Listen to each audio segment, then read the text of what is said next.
ఎక్కువ, కారు ఎక్కువ, బస్సు ఎక్కువ, ట్రైన్ ఎక్కువ, విమానంలో దూసుకుపోవాలనుకున్నాడు. వెయిట్ చేశాడు, అన్నీ ఎక్కాడు ఆయన.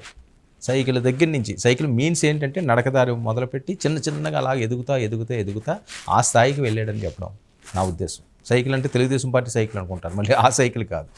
రాజకీయాల్లోకి వెళ్ళాలనుకోవట్లేదు.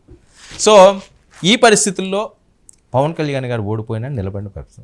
మరి 2024 పరిస్థితి ఏంటి? 2023కి వచ్చేసరికల్లా ఒక హైప్ వచ్చిందండి, ఒక ఊపు వచ్చింది 2023కి వచ్చేసరికి. ఆ ఊపు కాస్త ఏమైంది? విశాఖలో ఈయన్ని నిర్బంధించడం. ఆ నిర్బంధించింది కోరి వాళ్ళే ఇబ్బంది తెచ్చుకున్నారు వైఎస్ఆర్సీపీ వాళ్ళు. కోరి తలగోక్కున్నట్టు చూసారు. ఆ టైప్లోనే ఆ నవ్వేటల్లో కాస్త తీసుకెళ్ళి చంద్రబాబు నాయుడు గారిని ఇద్దరిని ఒకటి చేసింది. ఆయన్ని జైలుకి వెళ్తే ఆ జైలుకి ఈయన వెళ్ళడం, ఈయన అనౌన్స్ చేయడం, ఇంకా అక్కడి నుంచి ఈయన ప్రస్థానం మొదలెట్టిన తర్వాత మళ్ళీ అవమానాలు. నువ్వు సింగిల్గా రాలేవు, మేము సింహాలమే, మేము సింగిల్గా వస్తాం, చంద్రబాబు దగ్గర వెళ్ళి నువ్వేం పీకుతావు, అసలు నువ్వు వార్డు మెంబర్ కూడా గెలలేవు అని చెప్పి మాట్లాడే చేశారు. అన్నీ భరించాడు, విన్నాడు. చెప్పులు తీశారు, అరిశారు, కేకలు పెట్టారు, తొక్కుతామన్నారు, పొడుస్తామన్నారు. సరే డైలాగులే అనుకున్నారు. కట్ చేస్తే 21కి 21, 2కి 2 ఒక రికార్డు. ఇప్పుడు ఎందుకు ఇవన్నీ నేను తీసుకొస్తున్నానంటే, ఒక అరుదైన రికార్డు కొనితెన పవన్ కళ్యాణ్ గారి అకౌంట్లో పడిపోయిందండి. ఎవ్వరు కూడా ఊహించలేనిది, ఎవ్వరు కూడా అచీవ్ చేయడానికి ఎంతో కష్టపడాలి, ఇంకోళ్ళు చేస్తారో చేయరో అని కూడా చెప్పలేం. అంటే ఈ రకంగా రాజకీయ పరంగా ఉన్న వాళ్ళలోని దేశంలోనే ఆంధ్రప్రదేశ్ డిప్యూటీ సీఎం కొనిదెల పవన్ కళ్యాణ్ గారు టాప్ 2 దేశంలో, ఆంధ్రప్రదేశ్లో కాదు, దేశంలోనే నెంబర్ 2. మరి నెంబర్ 1 ఎవరయ్యా అంటే సాక్షాత్తు ప్రధానమంత్రి నరేంద్ర మోదీ గారు.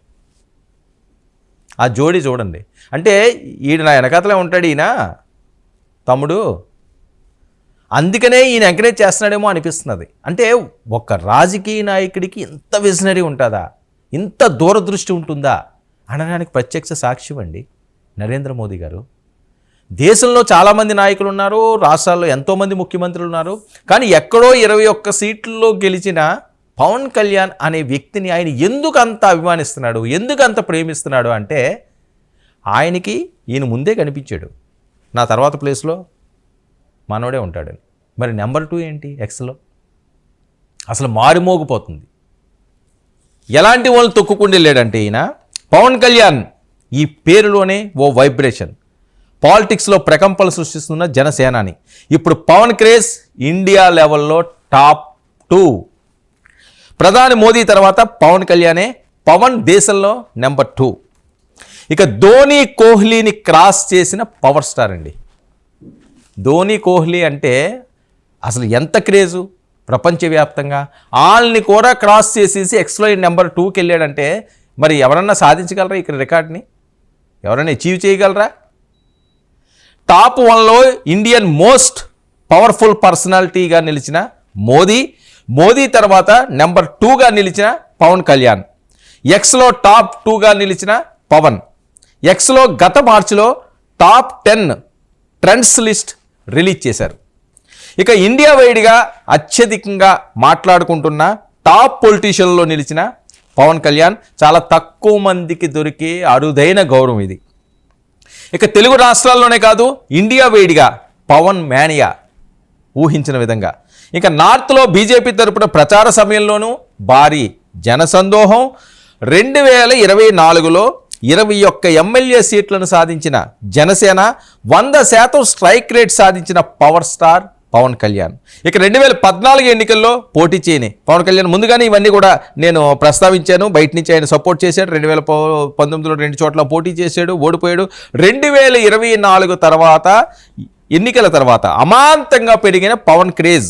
పవన్కు దేశవ్యాప్తంగా ఫ్యాన్స్ ఫాలోయింగ్, జన సైనికులు, వీర మహిళలు, మెగా ఫ్యాన్స్ అందరూ కూడా హోరెంతిచ్చేస్తున్నారండి ఈ మాటకి. మామూలుగా లేదు, ఇంకా వాళ్ళ ఆనందానికి అవధులు లేవు.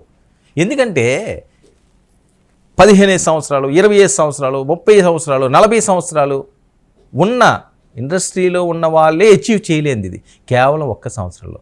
సంవత్సరం తిరగకుండా సంవత్సరం కూడా కాదు, సంవత్సరం తిరగకుండా. లాస్ట్ ఇయర్ ఈ టైంకి ఏమీ లేదు, ఈ ఇయర్ ఈ టైంకి దేశంలోనే టాప్ 2. ఇంకా మరి ఎవరికైనా సాధ్యం అవుతుందా?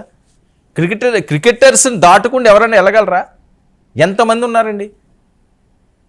అంటే పవన్లో ఏదో ఉంది, అది గుర్తించిన వాళ్ళకే ఆ విలువ తెలుస్తుంది. ఏదో సరదాగా మాట్లాడుకోవడమో లేకపోతే ఏదో రాజకీయ పరంగా విమర్శిస్తే ఏదో అవుతుంది అనుకున్న వాళ్ళకి ఈయన తెలియదు అని.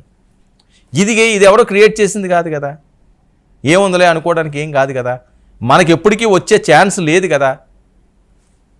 అది చూడండి, ఆ విజయకేతనం అలా పూనకాలు వచ్చేస్తుంటాయి ఆయనకి, ఆ పూనకం వచ్చేస్తుంటుంది. అది పిచ్చి వీళ్ళకి, ఆయన అభిమానులకి అందరికీ అది పిచ్చి ప్రేమ, ఇంక తట్టుకోలేరు.